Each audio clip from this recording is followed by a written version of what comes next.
Good evening. This is our final meeting of the year. It is December 20th, 2017. Deputy Mayor Lowry. Here. Councilmember Feller. Councilmember Sanchez. Here. Councilmember Kern. Please stand for the invocation and Pledge of Allegiance. Tonight's invocation will be given by City Clerk Zach Beck. Please join me in bowing our heads. Well, Father, we come before you to say thank you. Thank you for the privilege, the blessing, the honor it is to reside here in the city of Oceanside. We come together tonight as a diverse community, a community of different backgrounds, different beliefs, different presents, and different futures, yet one common goal, and that is the betterment of this city. We come together tonight to seek your guidance, wisdom, and discernment during the deliberations that transpire this evening, and in doing so, we lift up Councilmember Feller, Councilmember Kern, Councilmember Sanchez, and Deputy Mayor Lowry. May you grant them peace and wisdom as they lead our city into a bright and prosperous future. And we pray for a blessed holiday season as our people in this community celebrate Christmas, Hanukkah, and all of the other holidays. And we pray that it would be a blessed time for family and friends to get together at the end of this year. We say all these things in your precious name. Amen. Tonight's Pledge of Allegiance will be led by OPD Explorer Alicia Rios.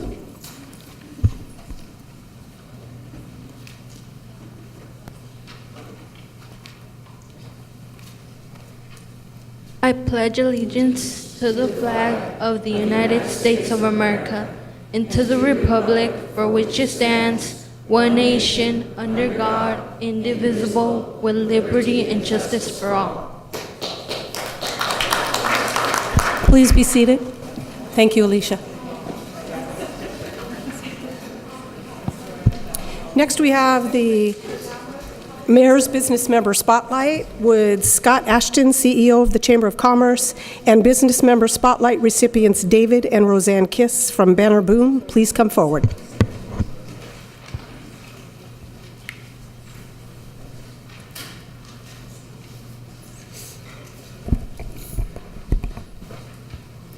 I'll turn this over to...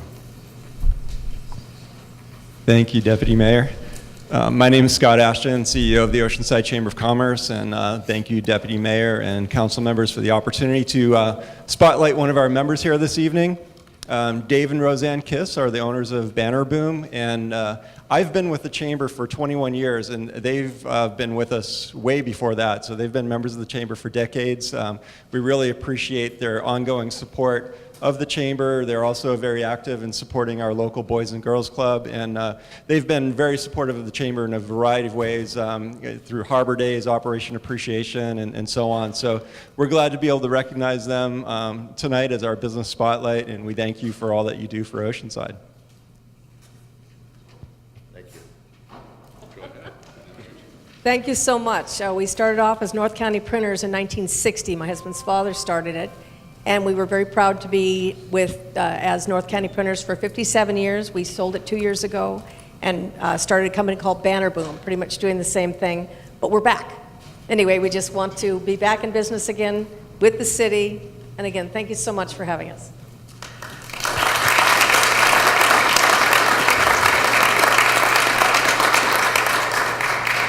Mr. Kiss is the only person I know who operates his own cherry picker.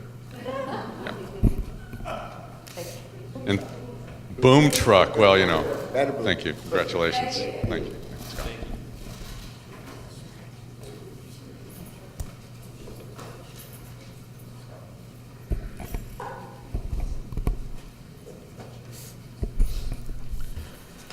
I'll report on item number 2, the closed session report. There is none. We had no closed session. Very good. Thank you. Yeah. Consent calendar items 3 through 18. Move approval. No public? Please vote.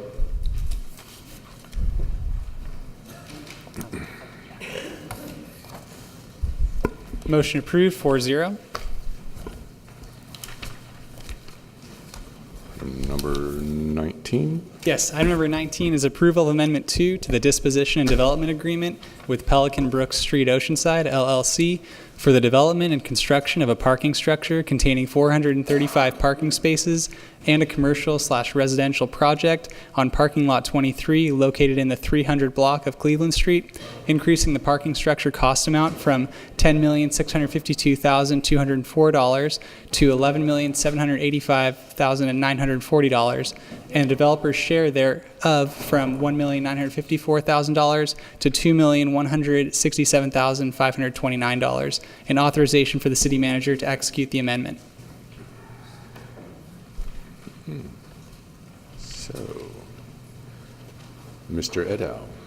Good evening, Honorable Deputy Mayor, members of the City Council. Douglas Edow, Real Estate Manager, City of Oceanside. Staff would like City Council to approve this item before you. I will give you a brief history of how we got here.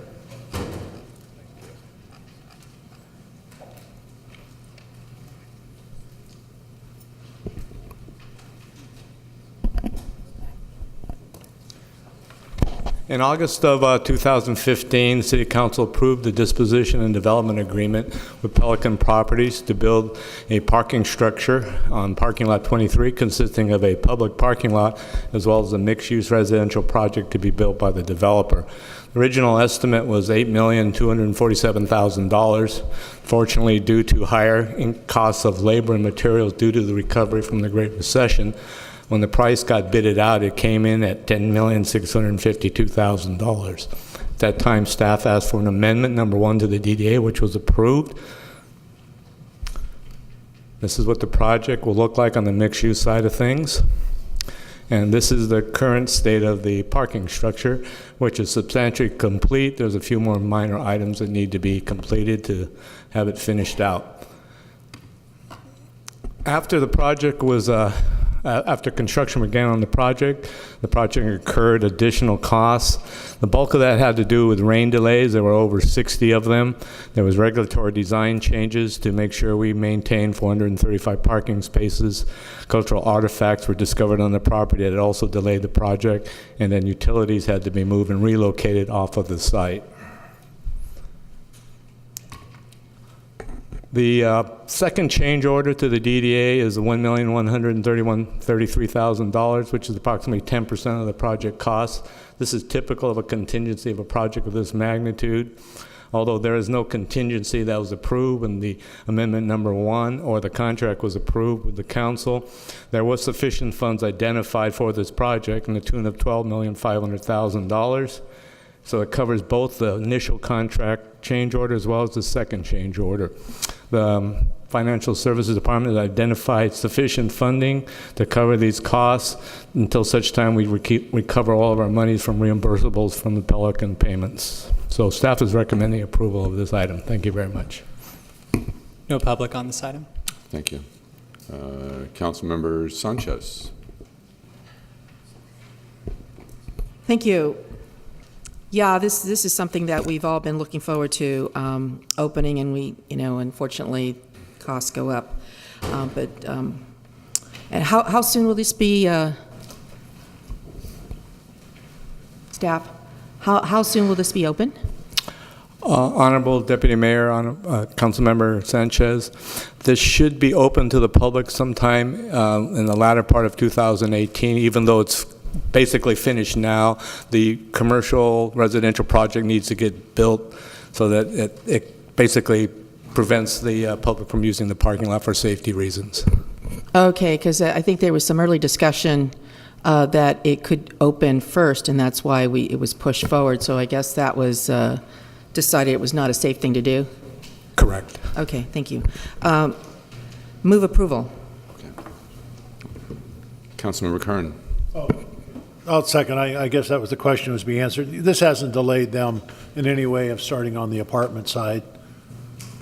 Honorable Deputy Mayor, Councilmember Kern, this has not delayed them. They've incurred delays due to the financing of the project, but I believe they've secured their financing. They're just going through the final due diligence phase. So still the third quarter of next year is their projected opening? Honorable Deputy Mayor, Councilmember Kern, it most likely is going to be pushed to the first quarter of 2019. Okay, all right, thank you. Okay, there's no more comment. Let's vote. Motion approved, 4-0. Thank you. Item 24. Yes, item number 24, City Attorney.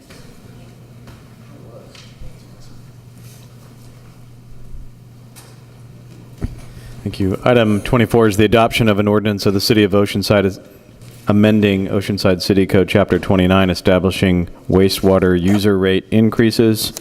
And we also have the second ordinance, which is the adoption of an ordinance of the City of Oceanside amending Oceanside City Code Chapter 37, establishing water user rate and external water provider charge increases. We've obviously already had the introduction and the public hearings for these, so this is the adoption. No public on this item. Item number 24. Councilmember Sanchez. Move adoption. Second. Councilmember Feller, did you have anything? Okay. Please vote.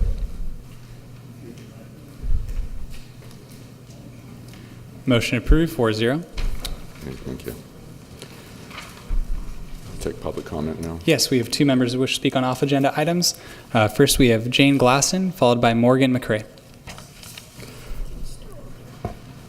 What we're doing right now is taking off-agenda comments. So if an item is on the agenda that you want to speak about later, this is not the time for that. But if there's something else you want to talk about, this is the time. So. Yes, I'm sure I'll walk up there. Yes, Jane Glasson. Yes, more.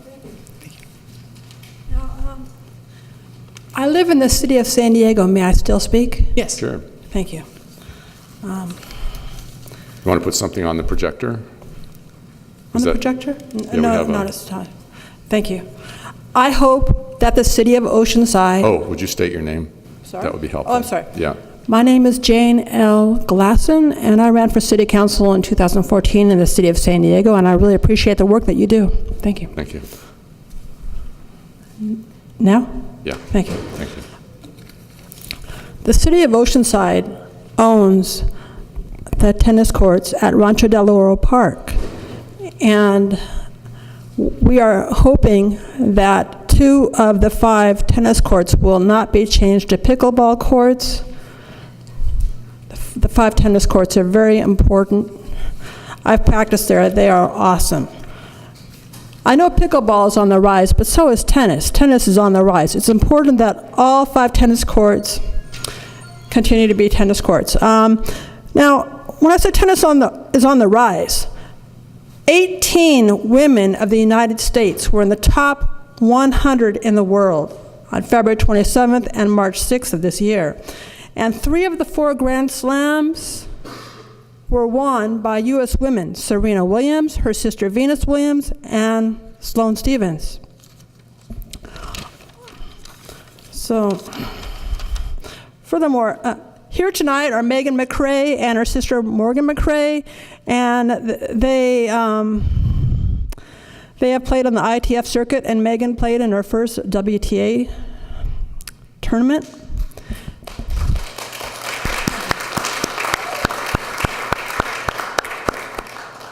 There's a friend of hers, the friend of theirs, Monica Robinson, and she won her first career ITF title, and she's not here today, but she's from San Diego County. And she won with a San Pasqual High School graduate, Zoe Gwynn Scandalis. Now, another thing, when I said tennis is on the rise, wow, a junior, Whitney Ozagawi. She was named the 2017 ITF Junior World Champion by the International Tennis Federation. Me, personally, I have loved playing at Oceanside. I played for Miracles College in 1986 and 1987, and I represented the Miracles College at the Ojai Tennis Tournament. Open space is very important, and the tennis courts, they're on open space, owned by the City of Oceanside. It is free space that we need. Also, the tennis courts, they're paid for, HOA paid. We can find ways to cover the cost of resurfacing our 5 tennis courts with tennis tournaments. Is that it? You can have sponsors and entry fees that players pay to play in the tennis. Is time up? Yes. Yeah, sorry. Thank you very much for your time. I appreciate Thank that. Thank you so much. Our next speaker is Morgan McCrae, followed by Sam Humiad. If anyone else wants to speak, just fill out one of those forms and give it to the city clerk over here on the side. Welcome. Good evening, Deputy Mayor. I'm Morgan McCrae. Jane is a good friend, and my sister is here today. We love these courts in Oceanside at the Rancho del Oro community. Well, in the Rancho del Oro community, it's right in the parking lot of the YMCA Martynuk family. So two of the 5 courts are going to be converted to pickleball courts, but we did not have a say-so in this proposal or decision until basically it was in progress. I didn't think that was fair to the residents who love the courts and use them every day. There is a tennis court shortage here in Oceanside. People love to play, and during mornings and evenings, especially in summer, people wait up to an hour or more, and sometimes still do not get a court, and they bring friends and family, and it's just kind of a letdown. This has happened a number of times to us. So taking 2 of the courts away, the tennis courts, for pickleball courts, does not affect our community positively. There are also hundreds of single-family homes in the Rancho del Oro community that are being built, and there will need to be more courts because kids and more families and more waiting times. The Rancho del Oro courts are also the best courts in this part of Oceanside. They're kept the cleanest, and it's one of the most safe parks around. Kids come all the time, and we need to keep all 5 of our courts because it's popular, and we need to keep a safe spot for kids to play at.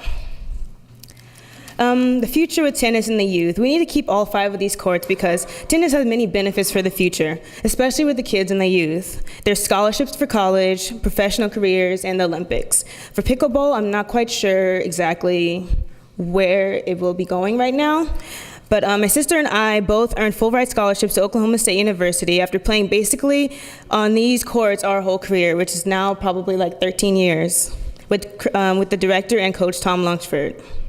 We also know about 20 other players that have benefited from these courts and received college scholarships as well. So taking them away is not going to be a positive impact, especially for kids and juniors who want to play tennis around here. We're now professional, and we still train on these courts several times a week. Let's see.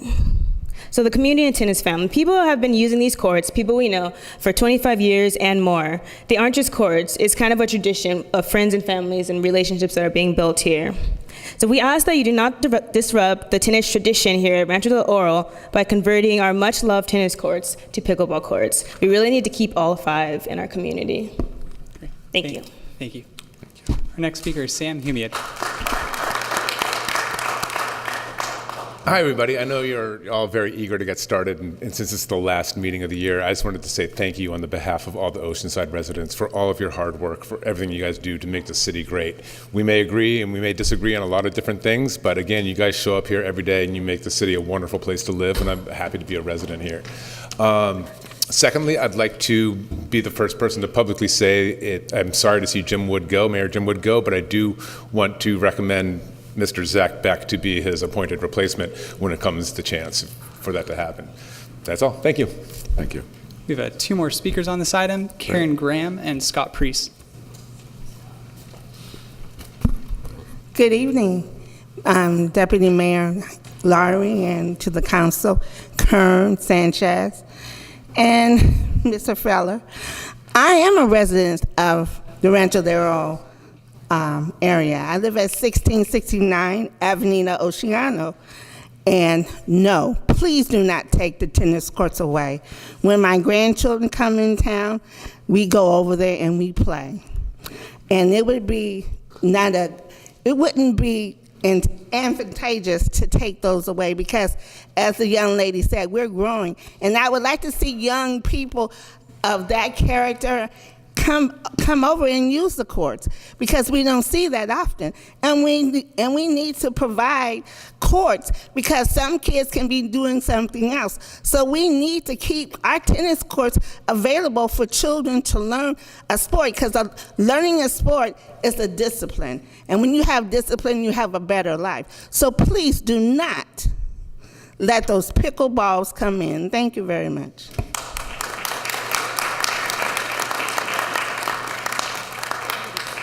Thank you. Good evening and happy holidays. My name is Scott Priest. I reside on 639 Creekside Avenue in Oceanside, California. I wasn't planning on speaking on the pickleball tennis court issue tonight, but my daughter and I play all the time at Rancho de Oro. I coach soccer there. Those courts are always packed, always packed. If you look just to the north, there's a patch of green grass that's never used. There's one cement picnic table. There is room there to put 2 pickleball courts if you face them east and west. Additionally, if you look at Lucenio Park, there's 2 tennis courts there. You have space behind those tennis courts to put pickleball courts. If you look at Roosevelt Middle School, the planning for that with regards to the 8 tennis courts there was completely deplorable and made all those tennis courts completely useless, because the space between the baseline to the fence is not the square footage, if you will, required to allow for a regulation tennis match. And so you cannot have tennis tournaments at Roosevelt Middle School, because when it was planned poorly. You have tons of space. If you talk to the administration at Roosevelt Middle School, which my kids go to, you could put pickleball courts there, because those courts are completely dilapidated and need to be resurfaced anyway. And so you have square footage at Roosevelt Middle School for pickleball courts. And again, I would just say, pickleball is, I've never played it, but it's becoming more popular. But Rancho de Oro is not the space for that. Those courts are always full. And my daughter plays tennis competitively. Title IX, the opportunity for a girl to play at the college level is superior to that of men. Tennis scholarships are one of the few scholarships at the collegiate level that play full tuition rather than partial tuition. And so I would hope that you would reconsider the Rancho de Oro tennis courts. Thank you. Thank you. No further public on this item. Okay.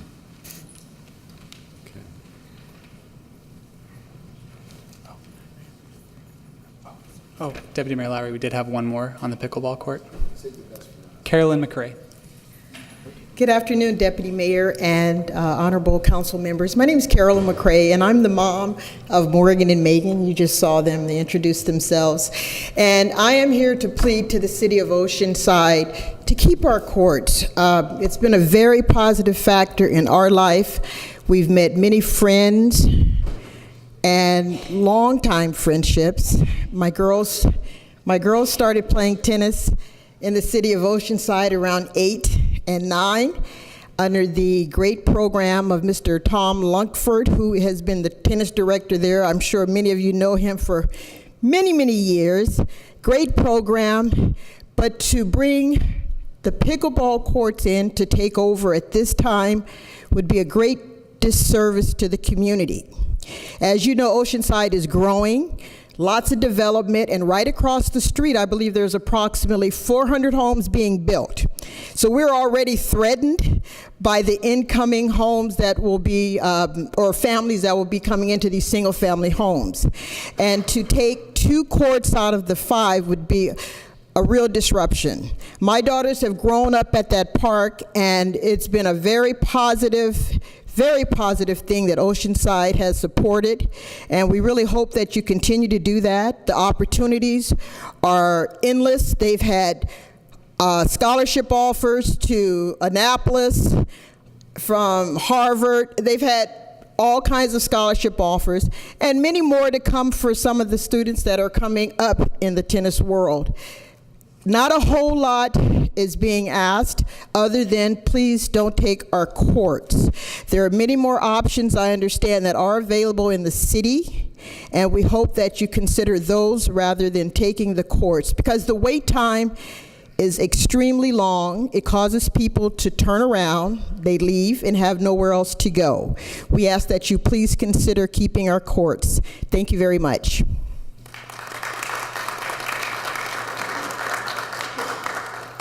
No further public on this item. So we have item number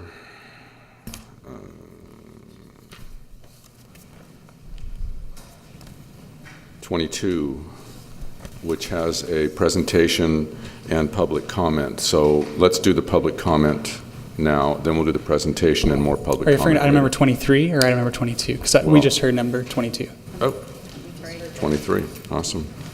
23. Okay. Yes.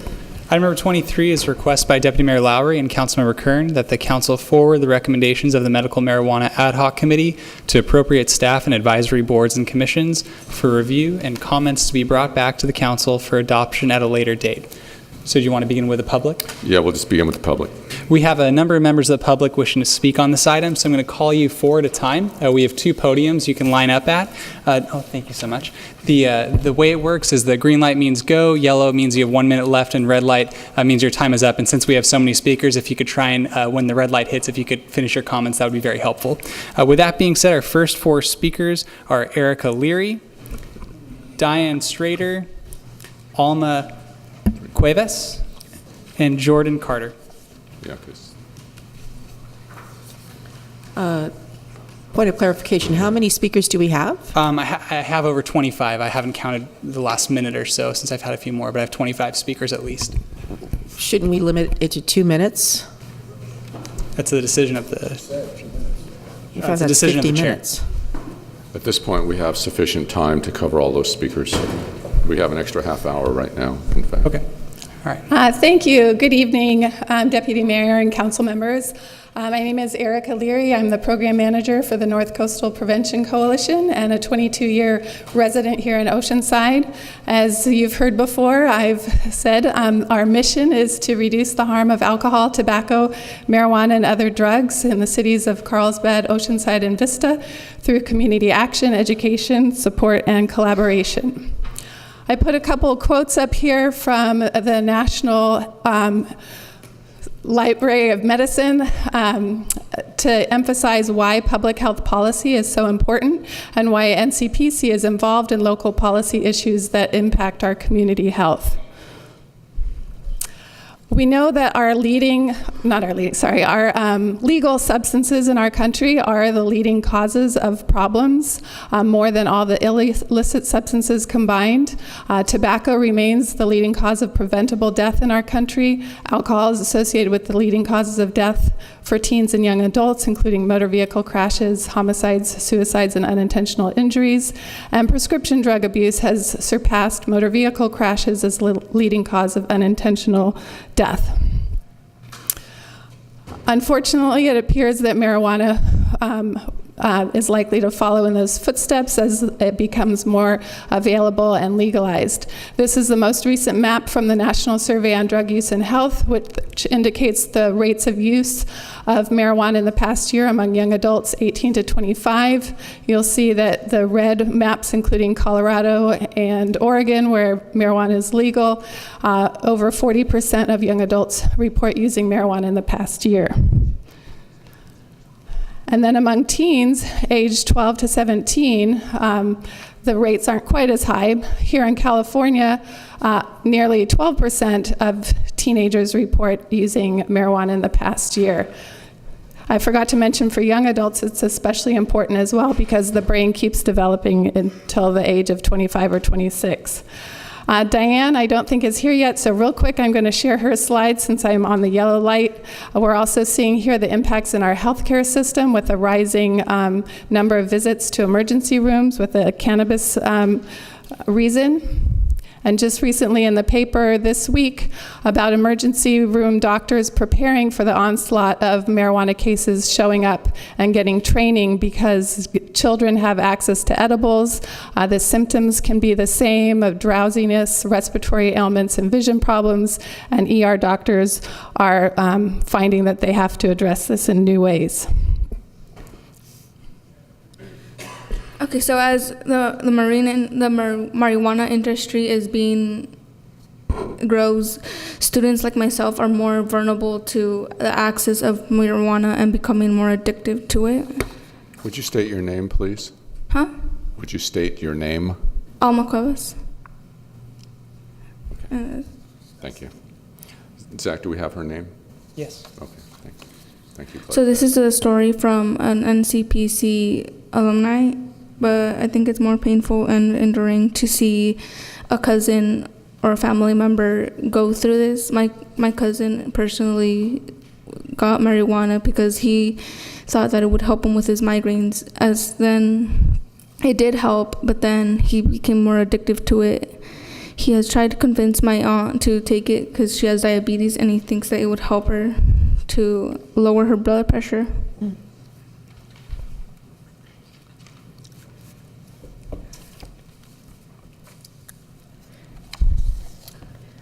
The human mind today is mostly influenced by advertisements. Having billboards promoting marijuana will push people to try it and could lead to addiction and drug abuse. Would you state your name also, please? Jordan Carter. Thank you. Allowing dispensary will lead to marijuana being looked at something lighthearted and completely harmless due to the methods of advertising. Sign twirlers are looked at as a fun way to advertise and reach people in the area. Having marijuana sign twirlers will make marijuana seem like it's not addictive and practically safe for younger audiences. My peers, close friends, and I do not want Oceanside to be a place where drugs are accessible to people around us. The fact that it could be offered to people at my high school frightens me. Please keep Oceanside marijuana free.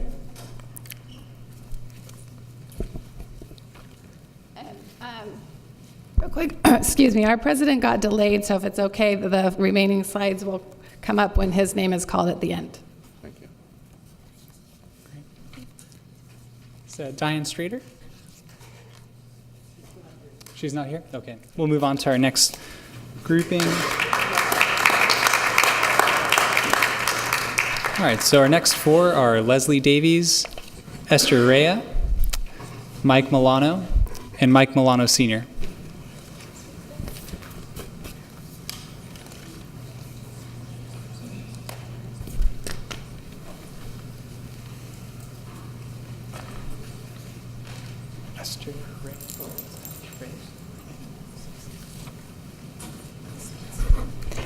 Hi, my name is Leslie Davies, and I'm a resident in Oceanside, and I'm just here today to urge you to please support the ad hoc recommendations. We're not saying that this is something that we're going to pass and something that we have to do today, but we need to continue the dialogue and make sure that this is something that, in fact, will be good for our community. I know I had a sister who was very, very ill and eventually died, and I would have given anything in the world to have access to this kind of marijuana.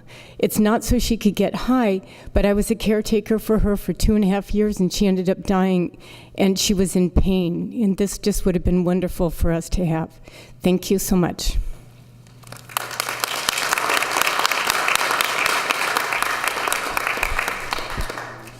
Good evening. My name is Esther Ilia. I was a 31-year employee at the City of Oceanside, 8 years as a police officer. I was at the 5th of September meeting, and at the beginning of that meeting, Chuck Lowry made a comment that anybody that was a member of the Police and Fire Commission or from the police department had no standing. So I did come up to the podium and took my name tag off and spoke as a voting resident.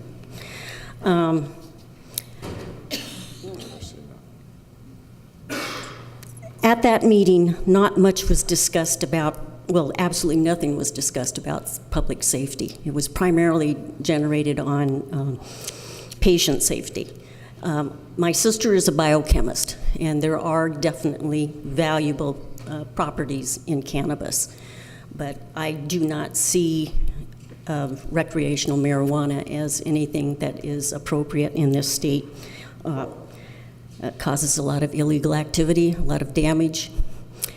Police Chief Shelley Zimmerman made a comment over this last year about the crime increase in San Diego with their 11 medical marijuana, legal marijuana dispensaries. I also, I'm a little nervous. I'm retired, so I also took the time to read this Colorado report, and they're having second thoughts on what's going on. And I would think that you should think very hard and serious about this particular decision that you're going to be making, because you're going to be coming back here in a few years. Thank you.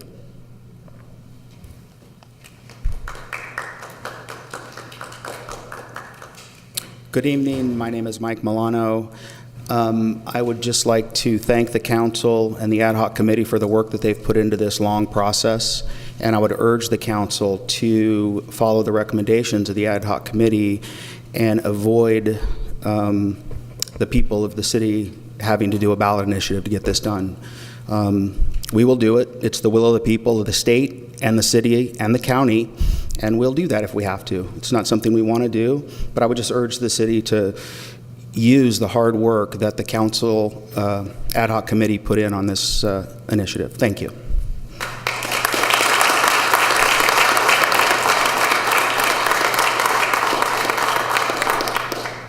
Is Mike Milano Sr. here? He's on his way. He's running late. Okay, all right, we'll move on to our next four. Our next four speakers are Gloria Ryan, Michelle Keeler, Ken Sobel, and Jimmy Raymond.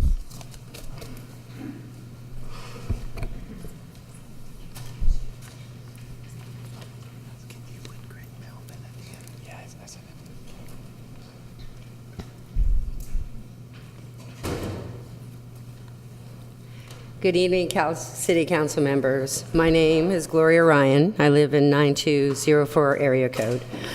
For those that you don't know me, I'm a 10-year ovarian cancer survivor and also a patient advocate for the ad hoc committee. Working on the ad hoc committee on creating a safe access plan was a great honor. Special thanks to all involved for putting forth such great effort in creating a safe access plan for our community. Keeping both patient and citizen in mind, whether opposed or not, personal feelings and agendas were removed from the task at hand. You put the people's needs first, an action that needs to be commended, and I thank you with all my heart. 57% of Oceanside voted for Prop 64. Allowing deliveries was a step in the right direction. It gave some access to those in need, but it is not enough. It doesn't give the patient full value and access to the many care options available. It limits the education and support opportunities for the patient. It limits having a care advocate that can help guide them through your health, through their health challenge. In a sense, it's like throwing breadcrumbs at a starving person. It is not the right solution. It is not enough. Those that haven't truly looked at a deadline or had to fight so hard to live with very few safe options, or face a life with extreme pain management needs in their future may never understand this. But it is heartless and unkind not to respect those needs. Life is precious. The ad hoc recommendations provides for the patient, community, small businesses, farmers, in allowing safe access and a community-based plan. Our city, our choice. Please vote yes. Let your actions prove you truly care and just don't listen. Thank you.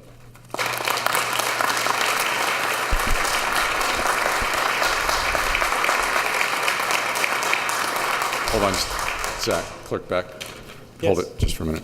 So, Gloria Ryan, we are having a presentation of the materials, both of you, from the ad hoc committee after the 6 o'clock hour, probably at about 6:20 or so. So I would like both of you to be available for questions if anything comes up. So we will have more public comment, and there may be questions from the council. So thank you for your statement also. Thank you. Thank you. Good evening. My name is Michelle Keeler, 734 Wilshire Road, Oceanside. As most of you know, my family farms here in Oceanside. We farm approximately 300 acres, and I've been here several times. We've talked about the struggles that agriculture is facing in the state, in the county, and even here in Oceanside. I know you guys are very aware that several of the agricultural operators are leaving due to not being able to be profitable in the struggles that agriculture faces, which I know you're well versed in. We're now faced with another issue. As you know, the SOAR initiative, which claims to protect agriculture, I've discussed with you guys in the past how it actually threatens us on many levels. One of the concerns that we have is the agricultural operators need another crop, and this is a legal crop, that would allow us to stay in business. Agricultural operators could convert their land to this crop and stay in business, whereas right now we have threats coming at all sides, including this initiative. I'd like to ask you to give Oceanside farmers this crop that would keep farming in business, and it would keep farming in Oceanside. You have a beautiful logo above your head with a cornucopia, and I think this is your opportunity to keep that cornucopia and the agricultural community here in Oceanside. Thank you for your consideration.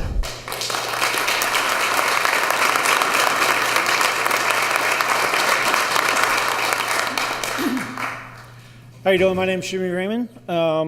I haven't been to any of the meetings before on this subject here in Oceanside. I wasn't even aware it was going on. A little background on myself, though. I'm an Oceanside resident. I've been an Oceanside resident here for 25 years. I've owned many businesses here in Oceanside. The last one was, I was the last one that owned Snyder's Liquor down on Old Coast Highway before it was the building was sold out. And now I currently own several businesses in other cities around Oceanside, and then some up in the Inland Empire area. Those ones that I own are medical marijuana companies. We are a manufacturer. We have a delivery service. Everything's fully licensed, fully legal, and everything like that. Once I heard that the City of Oceanside had an ad hoc committee looking at whether or not to bring this stuff into it and allow permitting for this into Oceanside, I feel the need that I need to get involved because I've been here for 25 years. I raised my kids here. I plan on raising my grandkids here. And I want to see all the money that I pay in taxes, licensing, and fees with the 6 different companies that I do have is an enormous amount. I would like to see that go to the City of Oceanside, or the place that I call home. And so I appreciate the fact that you guys are taking the chance to look at this, at a serious level and really possibly considering this, because there's many more rewards along with it. I agree with a lot of people, we voted for this stuff. We also voted for the council members and everybody else here, and we want this here, and we want safe access. I don't think there's one person in here that's going to say, hey, give us a license, let's start slinging it tomorrow and see what happens. No, we want safe access. We want you guys to come up with a set of rules and guidelines for us to follow and for allow us to do this stuff here without having to go, currently I have to go all the way up to Inland Empire, all the way out by Palm Springs, and then all the way up in the City of Industry in order to conduct business legally. And I'd like to bring that money here to the City of Oceanside because we're already established, we already have the income, and we can already add to this economy. Thank you.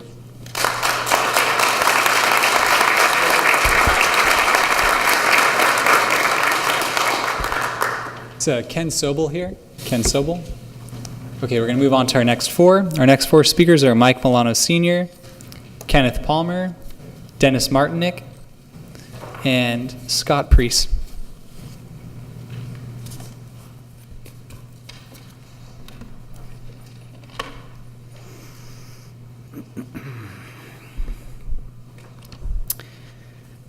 Ladies and gentlemen of the council, I just wanted to, again, thank you for your time this evening and hope you're all having a wonderful and safe holiday season so far. My name is Kenneth Palmer. I live and have lived in the city of Oceanside now for several years, and I'm very proud to call myself a resident. The reason I'm speaking with you here tonight is because I am a Navy veteran that has participated in the global war on terror, supporting both Operations Iraqi and Enduring Freedom.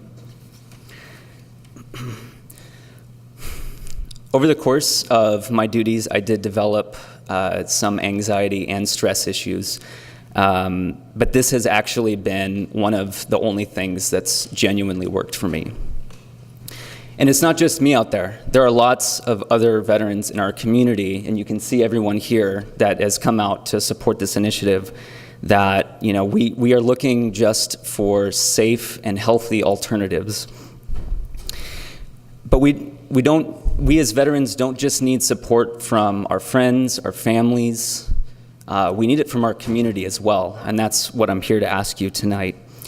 So if you really genuinely care about veterans being able to exercise the rights that we have worked so hard to protect, I strongly urge you to please vote yes on this initiative, and please help us really be able to get access to healthier and safer alternatives.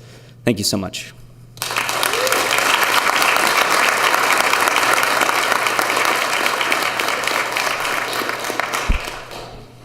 Good evening. My name is Michael Milano Sr., and as most of you know, we've been farming in Oceanside since 1970. We are in favor of the cultivation of it in Oceanside, and in our particular case, it's mainly a new crop for us, and it's an opportunity for us to grow a profitable crop. One of our big problems is that our profits have been squeezed because of increased costs and loss of market share for various products that we've grown over the last 50 years to foreign competition and other issues. So we're therefore in favor. Now, relative to the cannabis use, I believe that the medical use is absolutely valid, and there should be no reason why people who choose to use cannabis for medical reasons should have to sneak around to buy their product. It's the same as any other painkiller as far as I'm concerned. I understand the concern about the recreational use. I think it's a real concern.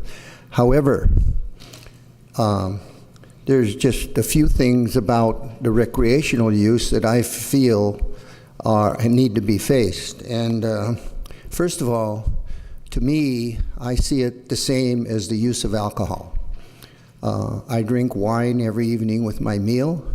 Why should I be against somebody else using something else if they choose to do that?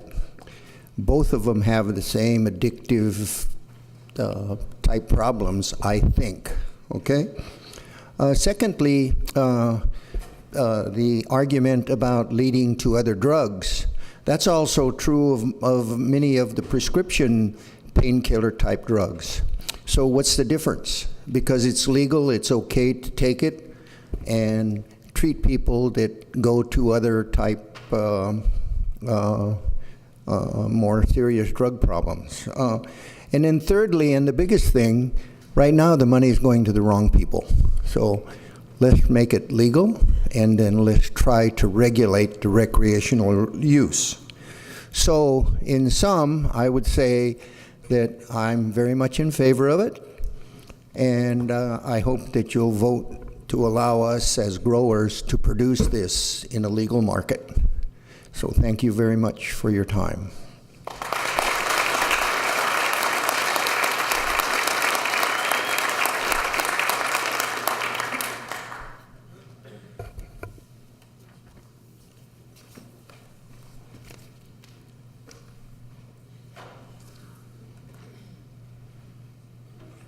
I'm back.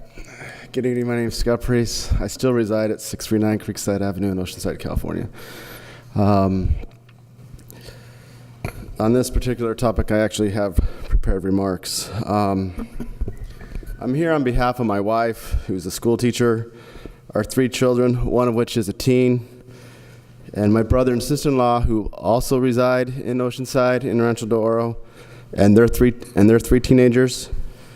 Our observations are that it matters to teens and children what the decisions of adults around them are making. I do not think that families in Oceanside are well served by all the staff's time and resources that have been spent on the ad hoc committee that seem to be very slanted in the direction of commercial pot businesses from the formation of the panel, from the announcement of its purpose, and making it very unlikely for community members like myself to make a sacrifice for my family with regards to time to attend those meetings. If the City Council's interest is in protecting patients, they need to remember that Medipot is already protected, and patients and caregivers can grow, transport, and exchange pot. No city regulations are actually necessary. So why the rush to commercialize pot businesses that bring access, normalization, and advertising in all its forms, billboards, sandwich boards, magazines and newsletters, sign twirlers, vehicle emblems, etc., that will confront our youth and our families? Oceanside should continue to join the over 75% of other California cities that have banned commercial pot businesses and cultivation. Thank you for your time.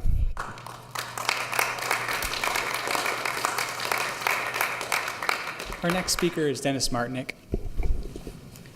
And as the council, just to give you guys an awareness, Mr. Martynuk's speaker slip was actually put into the ad hoc committee speaker slip, so his was an off-agenda comment, so it's not pertaining to this item, but due to my mistake, we want to have him speak right now. And we'll take a break right after he's through. Okay. Thank you.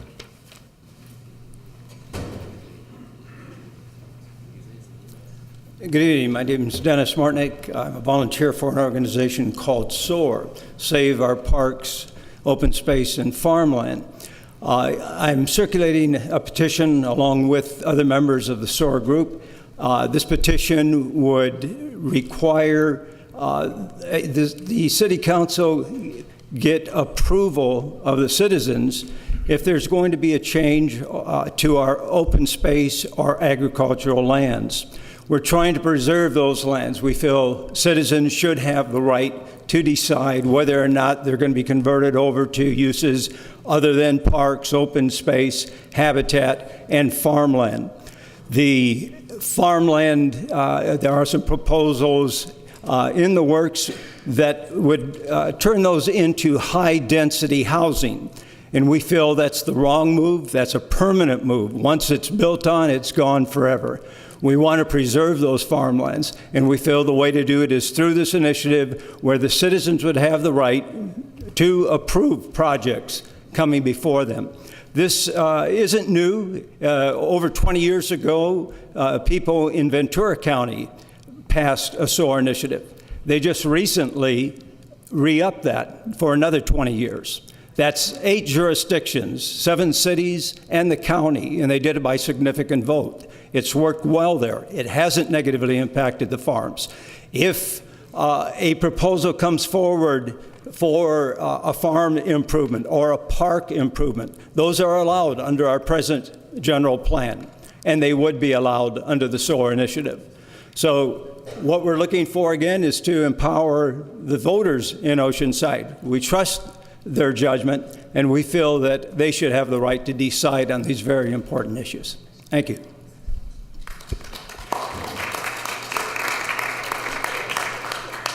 We're going to take a recess right now. Come back right at 6 o'clock in about 6 minutes. Restrooms are straight out the door and up the steps. There's also a filtered water drinking device up there.